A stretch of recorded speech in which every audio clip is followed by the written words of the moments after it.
विधानसभा की इस धरती पे शीश नवाने आया हूँ।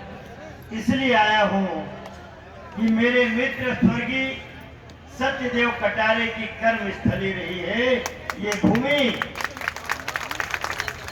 और मैं इसलिए भी आया हूँ कि सत्यदेव कटारे जी की विरासत, उसकी रक्षा करना हम सबका और आपका धर्म है। उनकी विरासत की रक्षा भी धर्म है, उनकी विरासत की रक्षा भी हमारा धर्म है, उनकी विरासत को बढ़ाने का काम करना भी हमारा कर्तव्य है। इसलिए मैं यहाँ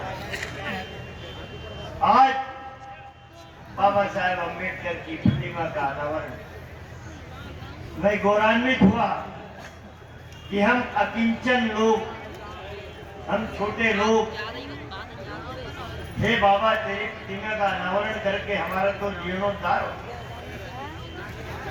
हमारा तो कायाकल्प हो गया कि तुझ जैसे महामानव की प्रतिमा का हमारे हाथों से अनावरण करने का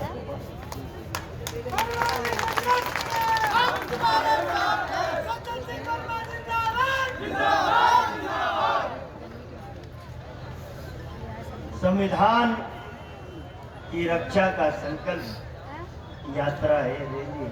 संविधान की रक्षा करने की बात इसलिए उठाना पड़ी कि भारतीय जनता पार्टी का शीर्ष नेतृत्व दिल्ली में बैठा हुआ आरएसएस के साथ मिलके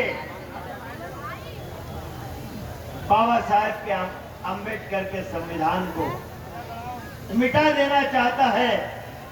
इसलिए मिटा देना चाहता है कि ये संविधान एक दलित व्यक्ति के हाथों से लिखा गया।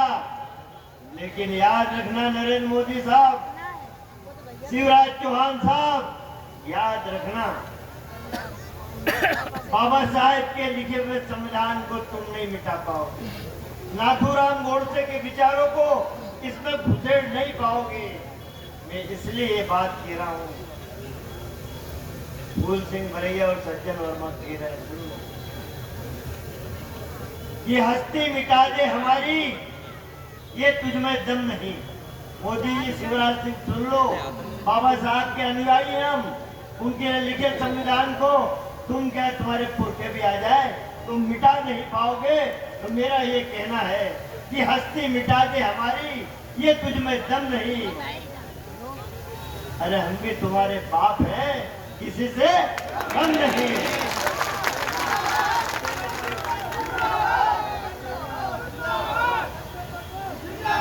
बहुत लंबी चौड़ी बात तो मैं करना चाहता नहीं क्योंकि सारी बातें हो गई है। मैं तो अभी मैं बात कर रहा था रावतपुरा सरकार जी से, हम लोगों की बात होती रहती, तो उन्होंने मुझे कहा कि हेमंत आई थे मेरे यहाँ, मैंने उन्हें जीतने का आशीर्वाद दे दिया। पांडुखर महाराज से पूछा, मैं वहां भी गया था, मैं भी गया था पांडुखर सरकार को,